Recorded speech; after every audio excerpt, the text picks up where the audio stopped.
Hello and welcome to India Business Hour. I'm Ashmit Kumar and here are the headlines that we're tracking this evening. Thousands flee Tehran after a new wave of Israeli attacks. Iran's supreme leader says the country will never surrender and warns the US of serious consequences if it gets directly involved. This comes after President Trump demanded unconditional surrender and threatened direct US strikes. Global markets trade mixed as geopolitical tensions rise. Investors await US Federal Reserve's rate decision later tonight. Crude oil prices remain firm with Brent hovering around $76 a barrel. Prime Minister Modi and President Trump hold a 35-minute phone conversation. Modi tells Trump that India never has and never will accept third-party mediation on Pakistan disputes.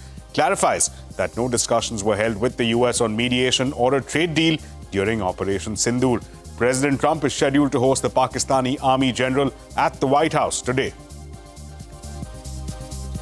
India and Canada take the first steps to resetting the strained relationship. Both nations agree to appoint ambassadors after Prime Minister Modi meets Prime Minister Ghani.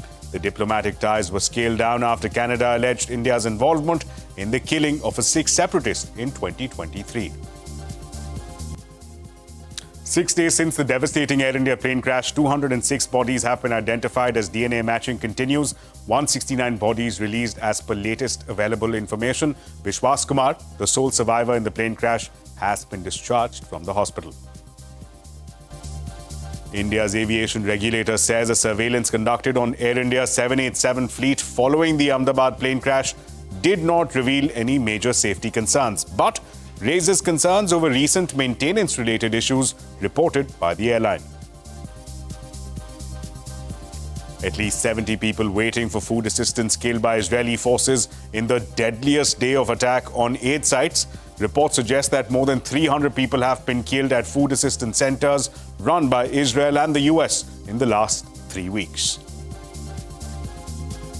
Government announces a 3,000 rupee annual pass for FASTag, which will allow 200 trips on national highways.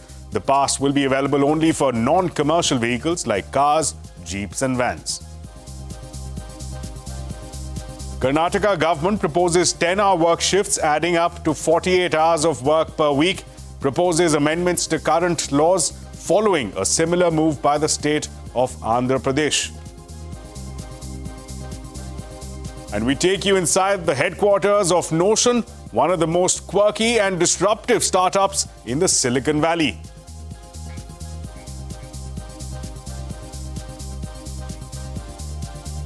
Well, the top story this evening, the Israel-Iran conflict has entered the 6th day. Thousands are fleeing Tehran after several explosions rocked the city. Iran's supreme leader, Ayatollah Khamenei, showed defiance in a televised address. He said Iran will never surrender and warned the US of serious consequences if it gets directly involved. This comes after President Trump demanded Iran's unconditional surrender and threatened direct US strikes.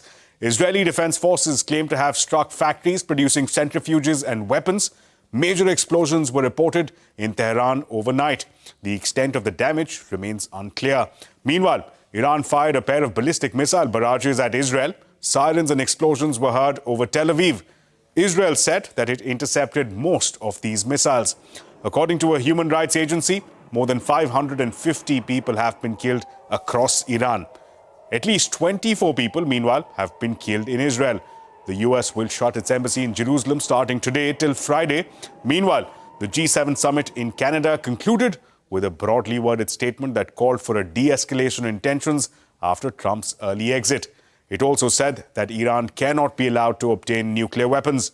Here is Iran's supreme leader in a televised address to the nation. و البته آمریکایی‌ها اونهایی که با سیاست‌های این منطقه آشنا هستن میدانند که ورود آمریکا در این قضیه 100% به ضرر اوست. اونچه که او در این زمینه ضربه خواهد خورد به مراتب بیشتر است از اونچه که ایران ممکنه صدمه بخوره. US President Donald Trump called for Iran's unconditional surrender Tuesday, ratcheting up tensions and marking a new escalation to the air war between longtime enemies Israel and Iran, now into its 6th day.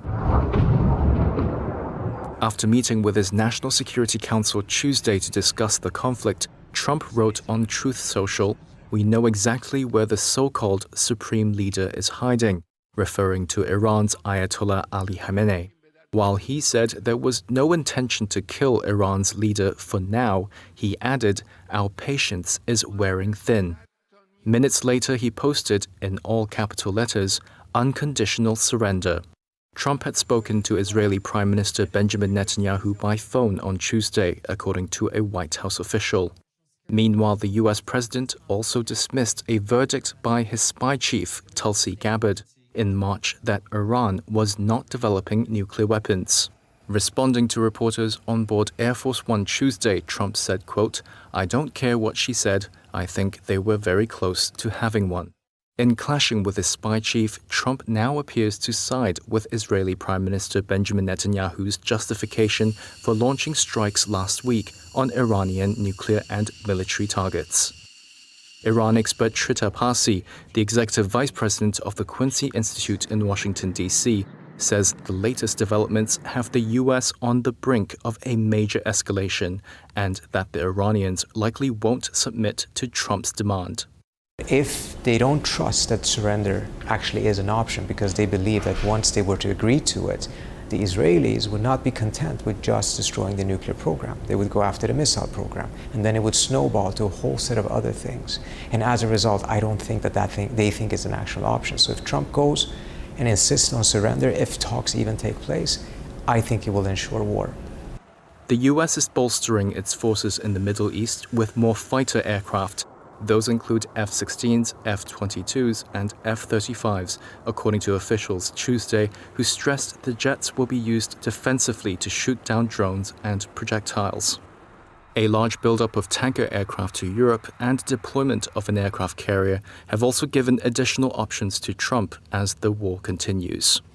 Iran denies seeking nuclear weapons and has pointed to its right to nuclear technology for peaceful purposes, including enrichment, as a party to the Nuclear Non-Proliferation Treaty. Israel's Netanyahu, meanwhile, has stressed that he will not back down until Iran's nuclear development is disabled. Ever since Iran-backed Hamas attacked Israel on October 7, 2023, and triggered the Gaza war, Tehran's regional influence has waned.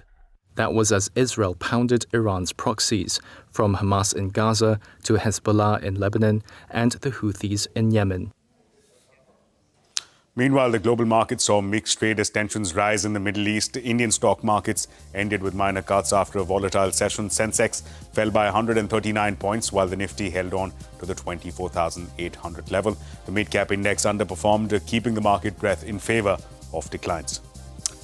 And meanwhile, in the currency markets, the Indian rupee hit a two-month low as a surge in crude oil prices sparked concerns over inflation. Remember, India is a net energy importer. The rupee weakened by 23 paise against the dollar. $1 now costs 86 rupees and 47 paise.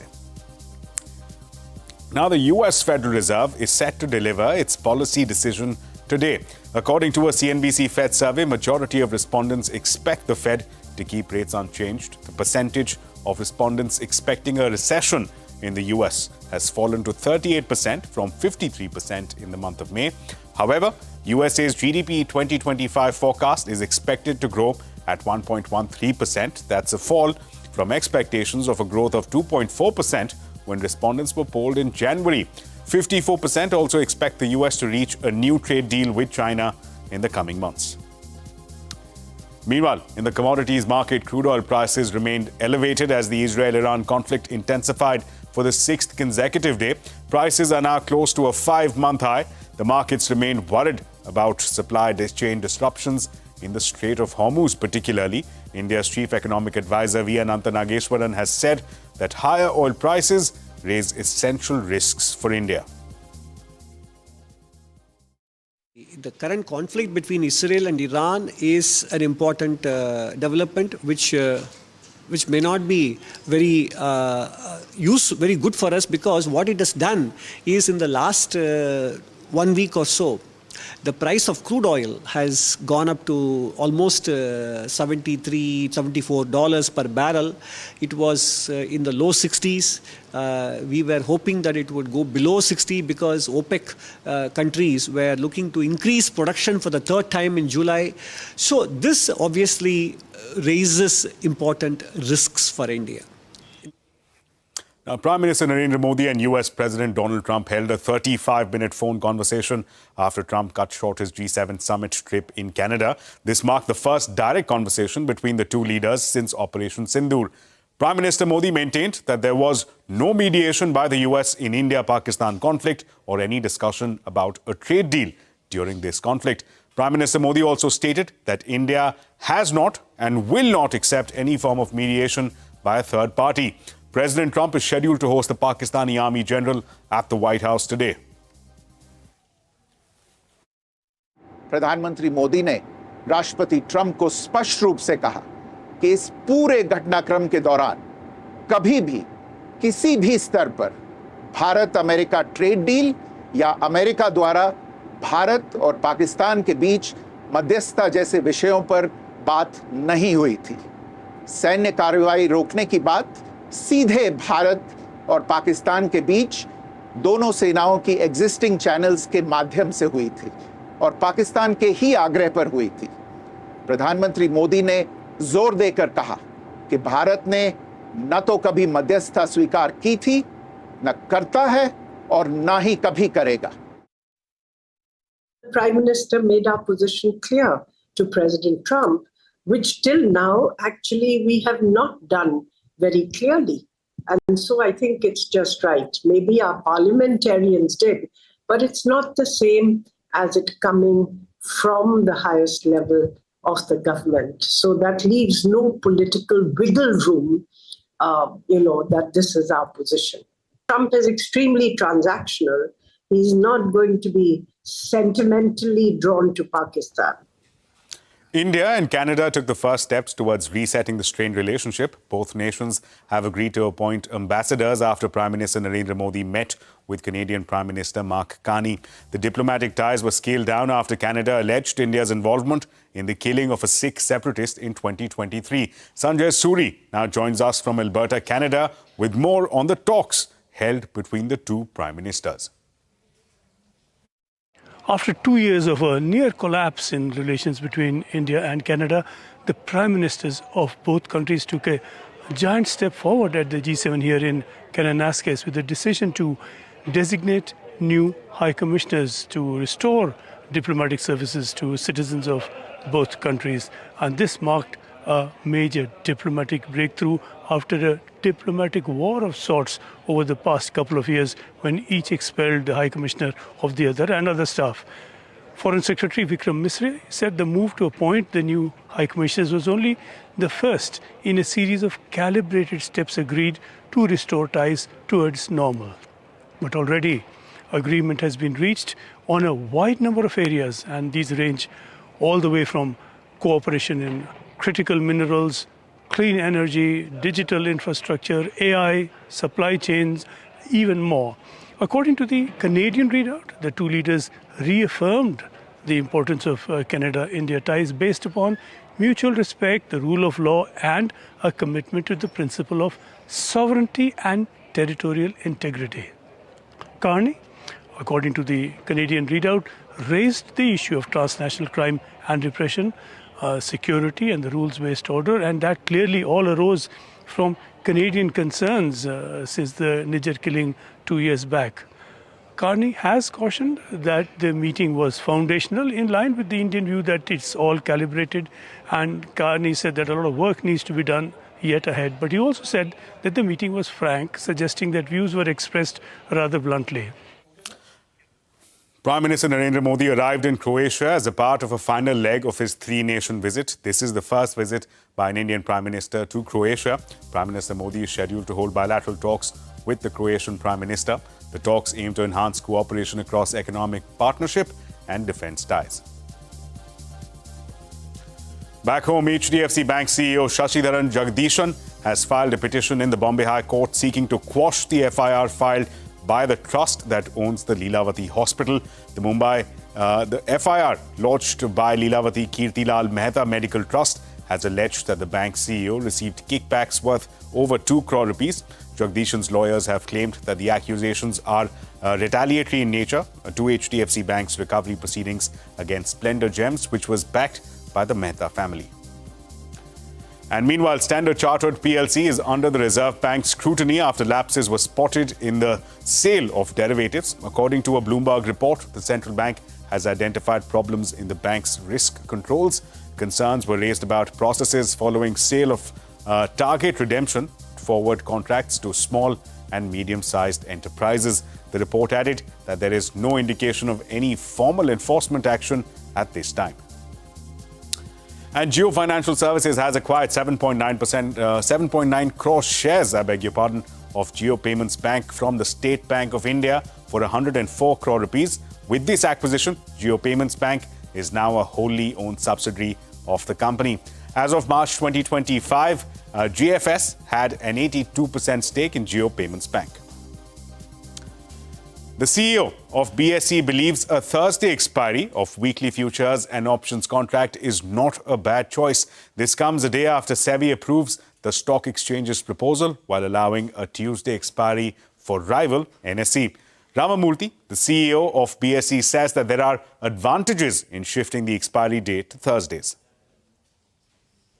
And if you look at the international scenario, B is US, B is Eurex, be it Korea, Taiwan, Kospi basically I'm talking about, Japan, many of them have their expiries on Thursdays or Fridays. So if you're thinking of relative value trading, Thursday becomes an ideal day. And coming up, we take you inside the headquarters of Notion, one of the most quirky and disruptive startups in the Silicon Valley.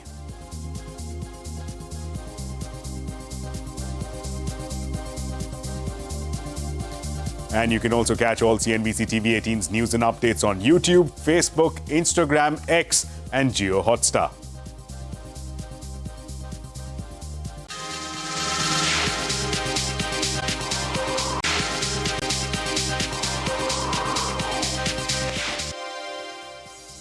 You're still watching India Business Hour. Now, nearly a week after the Air India AI-171 plane crash in Ahmedabad, DNA matching has been completed for 206 victims so far. The Boeing 787 Dreamliner aircraft had 242 people on board.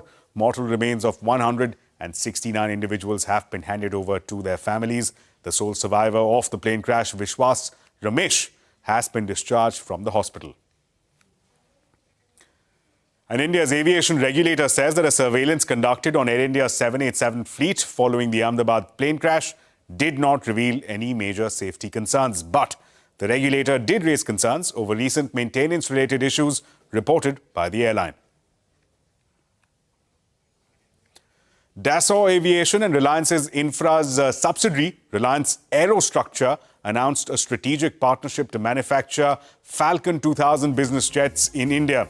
A joint venture of the two entities will establish a final assembly line for the Falcon 2000 in Nagpur, Maharashtra. This will be the first time Dassault Aviation will manufacture the Falcon 2000 jets outside of France. The first made-in-India Falcon 2000 jet is expected to take flight by 2028.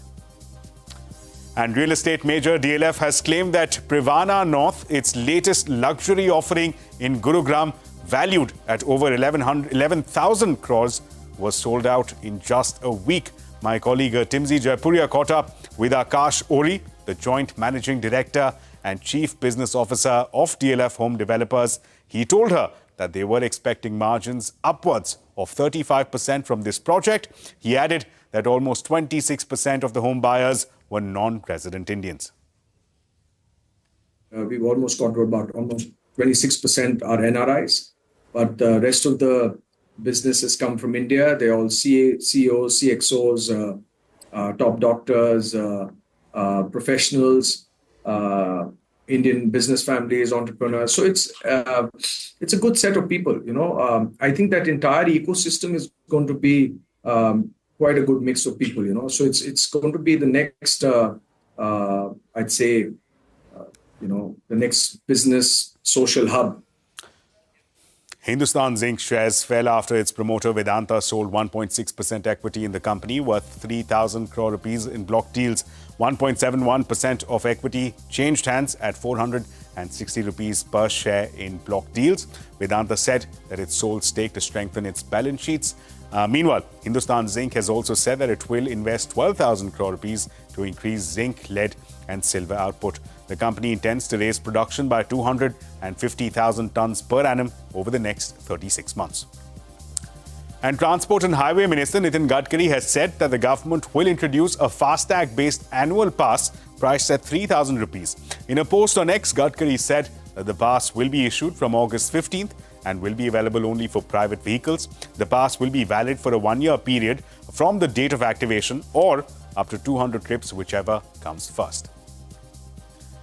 And the Karnataka government is proposing to tweak labour laws and extend the maximum work days from 9 hours to 10 hours. The proposed amendment would add up to 48 hours of work per week and raise daily overtime to 12 hours. The 3-month overtime cap could also jump from 50 to 144 hours. The state's Labour Department has cited central government directives and similar moves by other state governments as reasons for this proposal. Well, here's a quick look at some global headlines that we're tracking. At least 70 Palestinians have been killed and hundreds have been injured after Israeli forces opened fire on crowds waiting for aid in Gaza Strip's Khan Yunis. The attack involved tank shells, drones and machine guns. Since the Gaza Humanitarian Foundation began distribution of aid in May, over 300 people have been killed while trying to collect aid. Hospitals in the region are overwhelmed and severely under-resourced. Ukrainian President Vladimir Zelensky left the G7 summit without a joint statement of support from members or a chance to meet the US President Donald Trump amidst the war with Russia. Zelensky told G7 leaders that diplomacy is in crisis and urged them to push US President Donald Trump to use his influence to end the war. However, the silver lining for Ukraine was that Canada announced $1.47 billion in new military assistance for Kyiv, as well as new financial sanctions on Russia. Mount Lewotobi Laki-Laki in Indonesia has erupted, sending towers of ash clouds 11 kilometers into the air. The smoke from volcano was visible from cities nearly 150 kilometers away. No casualties have been reported so far, but authorities have issued a high alert. Residents have been warned to stay cautious as heavy rains could trigger lava flows. Dozens of flights to and from the Indonesian island of Bali have been cancelled or delayed. Well, on to a CNBC-TV18 exclusive. Connected AI workspace startup Notion says that India is going to play a big role in its expansion plan. Speaking to Shireen Bhan, the company's COO Akshay Kothari said that India remains a priority developer market for Notion, both in terms of team expansion and a user market. The company is considered to be a disruptive player in AI applications and is currently valued at $10 billion. Let's talk about the expansion as well. I mean, outside of here in San Francisco, in the US, you've got offices in Ireland. You've now got your first engineering center outside of the US in Hyderabad, in India. How critical is India going to be as part of your strategy? Oh, India's going to play a big role.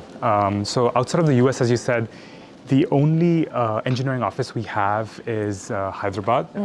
And we're continuing to invest quite a lot of investment there. We're growing the team quite a bit. It actually started a couple of years ago when we acquired a company in India. And if you have to think about Automate is the company we acquired. And when you think about like all the future developers who are going to really build the tools of tomorrow, I think India is already the #1 or #2 market in terms of developers and knowledge workers. And so I think we're very excited about the market in India, both from a standpoint of us growing our team there, but also the market. I mean, as a user market. Yeah. What numbers do you have in India today? I think if you look at the number of unicorns around the world, like what percentage of them exist in India, it's starting to grow quite a bit in the last few years. And a lot of them are customers of ours. And this happened without us being there in the early days, right? So again, it was probably a designer who decided, actually, my portfolio looks better on Notion, my work looks better on Notion. They bring it into their company, and in a couple of months, the entire company is using it. So, staying with India, the expansion has been by way of M&A through an acquisition. Is that potentially something more that you could consider in India at this point in time? I think we definitely look at that as a way to expand, but we're also, I think the acquisition became a core hub for us in Hyderabad. And so now that we have such great engineering leadership there, it gives us the ability to really sort of invest in it more. And I think one thing that I'm really excited about, especially because I've spent some time in India myself, is that our office in Hyderabad is like a front office. It's an office that is building core products that is used by everyone around the world. It's not a support center. It's not a build these things so that people here can build.